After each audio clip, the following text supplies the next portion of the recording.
But my focus is making sure that if we need to have fair elections. When you go out to vote, you want to make sure that the other individuals that are voting have a right to vote. That's what I care about. If you're a candidate, you want to make sure that the people that have the right to vote in your election are the people that have a right to vote. So my focus is in making sure that our state has fair elections, people that have the right to vote, because I don't want to disenfranchise anybody in their voting rights. Now the other thing I believe in is everybody ought to register to vote that can, that has a right to do it, and everybody ought to get involved in these races. They ought to vet the candidates, they ought to support candidates, not just with money, but by going out and holding up signs, putting signs up, do all these things, because it's part of America.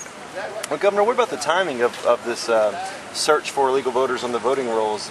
If this was such an important thing, why didn't it start earlier? I mean, we're getting into campaigns. What we were doing, we were waiting on the Homeland Security database, so it's just that kept getting delayed for whatever. I don't know.